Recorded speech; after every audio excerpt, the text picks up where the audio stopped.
Know what is a GPA score? आपको अगर पता है जीपीए स्कोर, लेकिन फिर भी आप कैलकुलेट कैसे करते हैं वो अगर नहीं जानते, तो ये वीडियो है आपके लिए। आज इस वीडियो में मैं आपको एक कंप्लीट गाइड दूंगी कि how to calculate GPA score based on 10th and 12th marksheet of a candidate. Hi, I'm Priyanka Mukherjee, an academic counselor of Pice Educare Private Limited. GPA score यानी कि Grade Point Average Score. This is one of the important rules regulated by BMDC in Bangladesh.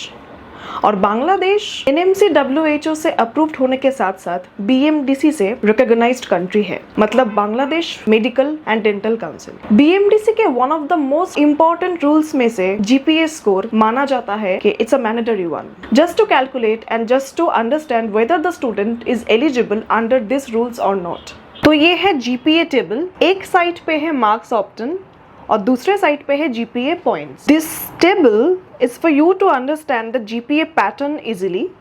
The marks you obtain denote different GPA points. यानी कि जो marks student ने obtain किया है वो GPA point को डिफरेंटली डिनोट करेगा। Table को एक बार देख लीजिए गौर से। 80 to 100 मतलब जो भी स्टूडेंट्स के इतने 80 to 100 में जो भी एक नंबर आए पर्टिकुलर उस सब्जेक्ट में, उसका पॉइंट होगा 5। GPA कैलकुलेशन के टाइम में हम 10th और 12th के मार्कशीट को ही मेनली फोकस करेंगे। 10th का हम देखेंगे बेस्ट ऑफ 5, लेकिन क्लास 12 में हम देखेंगे सिर्फ और सिर्फ PCB यानी कि फिजिक्स केमिस्ट्री बायोलॉजी का GPA स्कोर्स। इस बोर्ड में देख लीजिए जो टेबल है GPA का, 80 to 100 आपका आ जाता है 5, 70 to 79 आ जाता है 4, 60 to 69 3.5, 50 to 59 3 एंड 40 to 49 इसका GPA स्कोर होगा 2।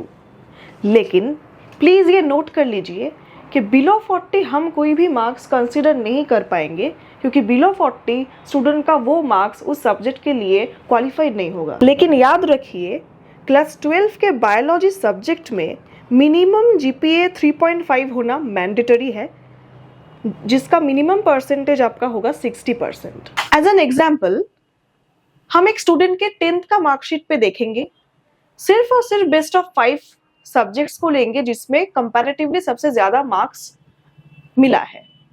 जैसे कि ये बोर्ड देख लीजिए, इंग्लिश में मिला है 89 और as per the previous GPA table 80 to 100 में जो पॉइंट मिला जाता है वो है 5, तो इंग्लिश का GPA पॉइंट होगा 5।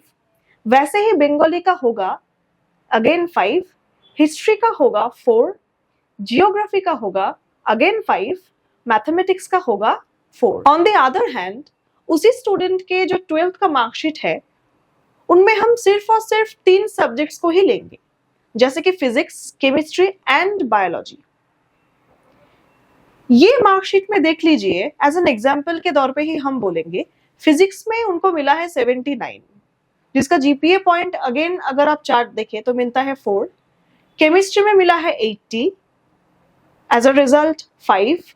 बायोलॉजी में मिला है 78, यानी कि 4 होगा GPA स्कोर। तो उसी स्टूडेंट का जो 10th का मार्कशीट है उसमें से जो उनको स्कोर्स मिला था पर्टिकुलरली सब्जेक्ट्स में, जैसे कि English, Bengali, history, geography, math में, सभी देख लीजिए कि GPA पॉइंट को समेशन करके हुआ है 23। तो उसी 23 को अगर हम 5 से डिवाइड करें, 5 यानी कि हमारा number of subjects class 10th के रिजल्ट में था 5, तो हमारा GPA स्कोर क्लास 10th का कैलकुलेट करके आया है 4.6। और अब बात करते हैं क्लास 12th के मार्कशीट की।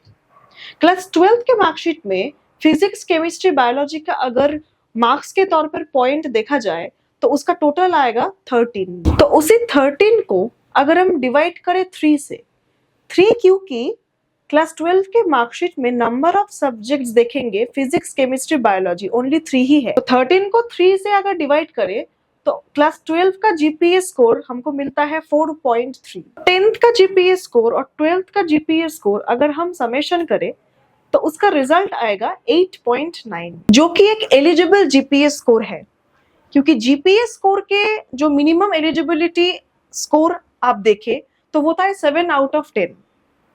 और कुछ कुछ कॉलेजेस में ऐसे भी है कि वो 7 out of 10 ही नहीं, 8 या फिर 9 या फिर 10 आउट ऑफ 10 भी लेते हैं। तो जो भी बांग्लादेश में एमबीबीएस पढ़ने के लिए इंटरेस्टेड स्टूडेंट थे और खास करके जिनको जीपीए का कैलकुलेशन या फिर स्कोर का इंपॉर्टेंस अब तक पता नहीं था, तो आई होप ये वीडियो आपका हेल्पफुल रहेगा।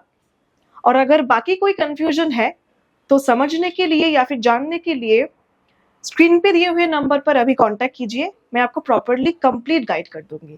Thank you.